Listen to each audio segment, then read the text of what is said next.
Akibat dosa menjadikan begitu banyak orang merasakan penderitaan, merasakan kesulitan, sehingga muncul pengeluhan.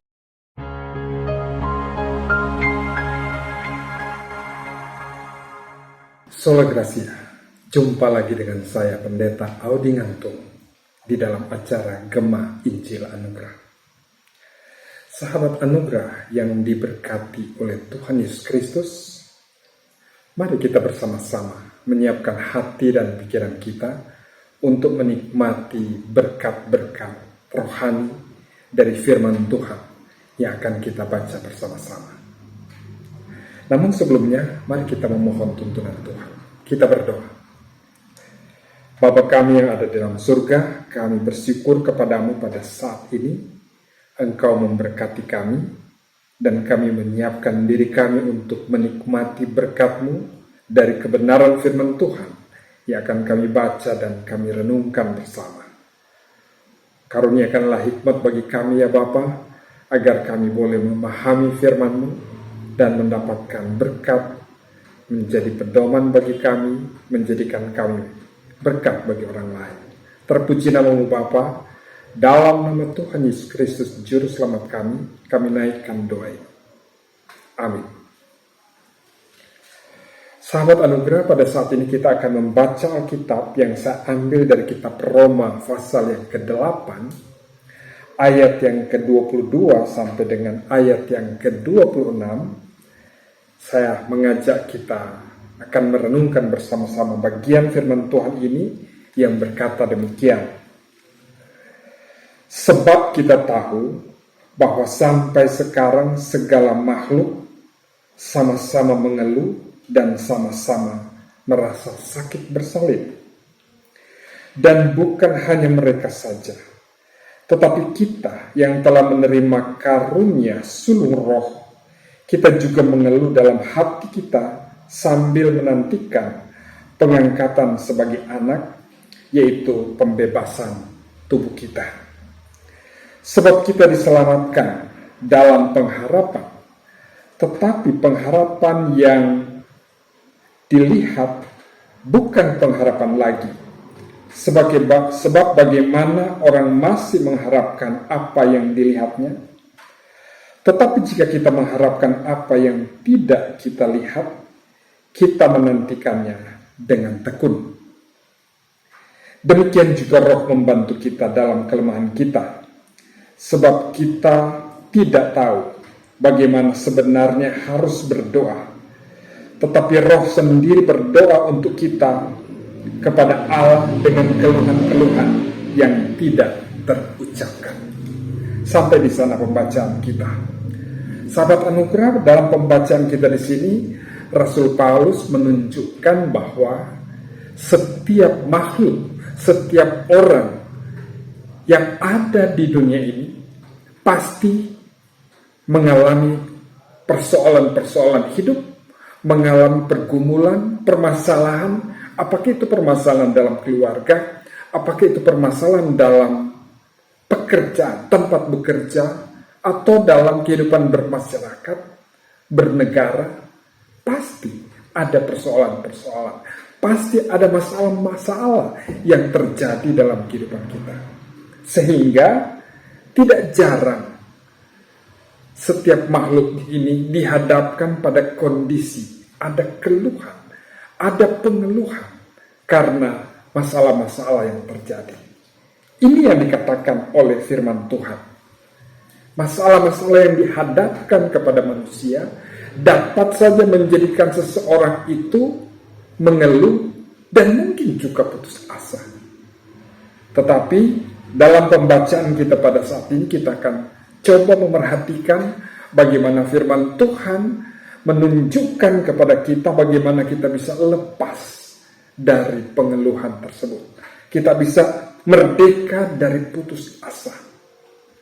Firman Tuhan yang dituliskan oleh Rasul Paulus kepada jemaat yang ada di Roma, di sana dia menyatakan bahwa sebab kita tahu bahwa sampai sekarang segala makhluk sama-sama mengeluh dan sama-sama merasa sakit bersalin. Tidak ada yang bebas, tidak ada makhluk yang tidak mengalami pergumulan, tidak mengalami masalah di dalam kehidupannya. Tidak ada seorang pun yang bebas dari hal ini. Sehingga mengeluh bisa kita temukan di mana-mana. Kita temukan di antara orang-orang yang belum percaya, kita temukan juga di antara orang-orang yang sudah percaya, kita temukan di dalam segala aspek kehidupan. Di mana kita pergi, kita bisa menemukan ada ungkapan-ungkapan pengeluhan yang terlontar, yang kita bisa temukan pada saat kita berkomunikasi dengan pihak-pihak lain. Jadi di dalam bagian ini dikatakan bahwa segala makhluk mengalami pengeluhan, segala makhluk merasakan sakit yang dia gambarkan seperti sakit bersalin. Bagaimana seorang ibu pada saat dia melahirkan pasti dihadapkan, pasti orang-orang atau ibu-ibu yang pernah merasakan melahirkan anak pasti dapat menceritakan bagaimana sakitnya pada saat tersebut. Karena memang itu yang sudah dikatakan oleh Alkitab, salah satu bagian yang terjadi di dalam kehidupan manusia secara khusus perempuan, itu dikatakan akan merasakan sakit pada waktu bersalin. Pada waktu manusia jatuh di dalam dosa, manusia dihadapkan pada kondisi seperti ini. Hawa dihadapkan pada kondisi seperti ini pada saat dia melahirkan, karena itu adalah bagian dari akibat dosa. Akibat dosa menjadikan begitu banyak orang merasakan penderitaan, merasakan kesulitan, sehingga muncul pengeluhan demi pengeluhan.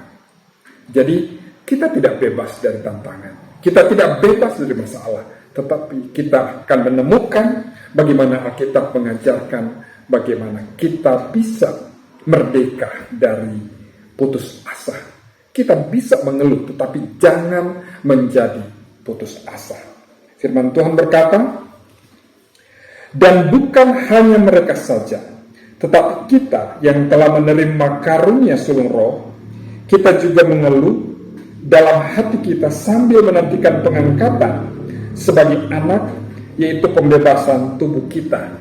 Jadi di dalam bagian ini kita bisa menemukan juga bahwa orang-orang percaya, dikatakan kita yang juga telah menerima karunia sulung roh, kita sudah memiliki roh Kristus di dalam kehidupan kita, kita mengeluh. Ada pengeluhan yang bisa terungkap di dalam kehidupan kita, bisa terlontar di dalam kehidupan kita karena pergumulan, karena permasalahan.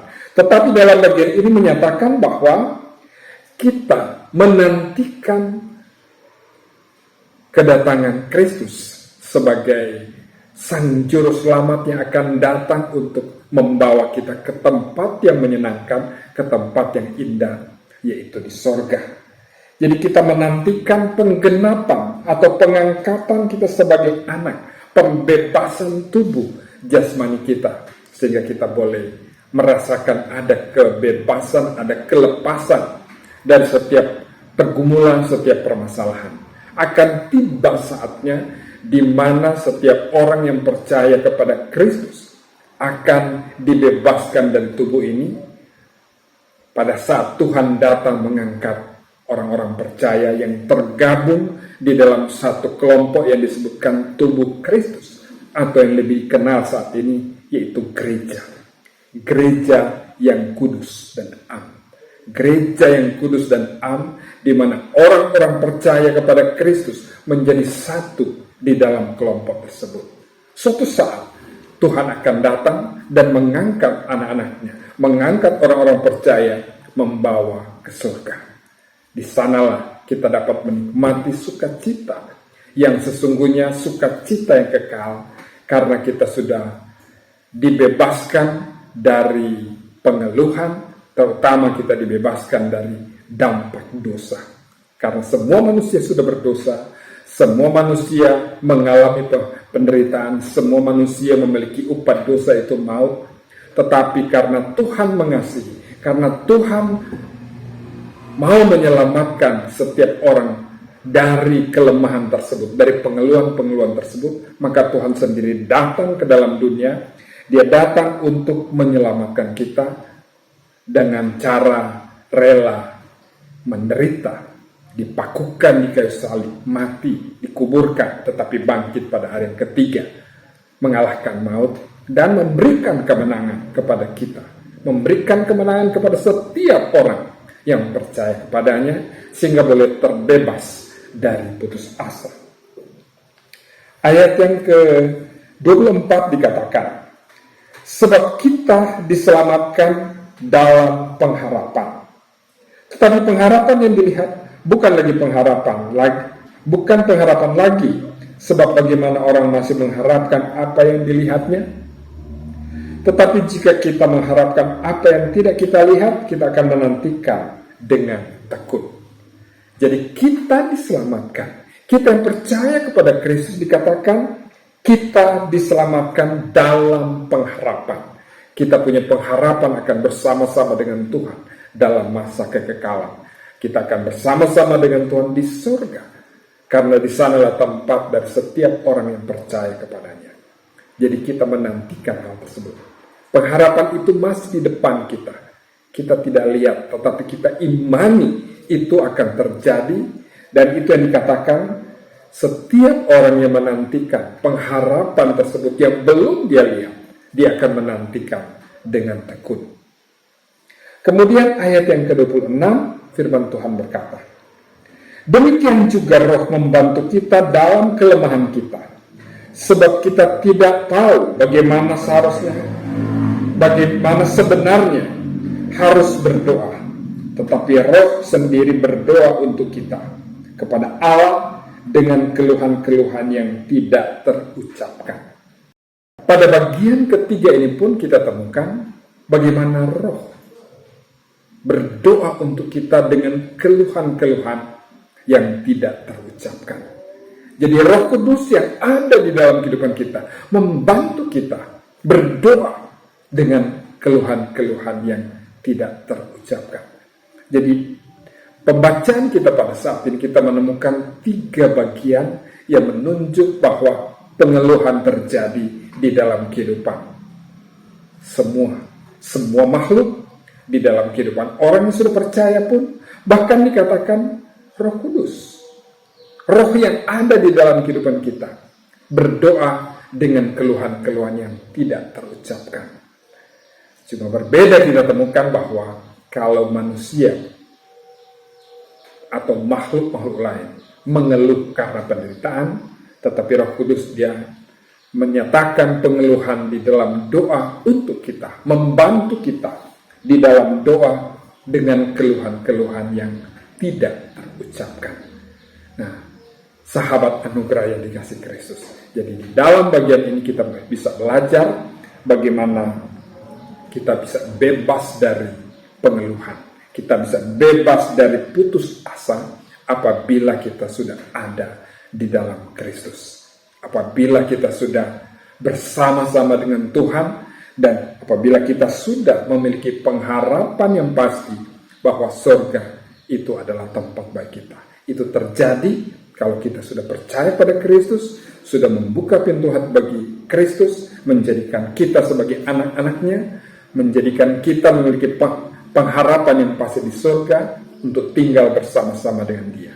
Sehingga kalau toh kita mengalami penderitaan di dunia ini, itu hanya terjadi sementara, karena ada tempat yang menyenangkan, tempat yang indah yang Tuhan siapkan bagi kita pada masa kekekalan.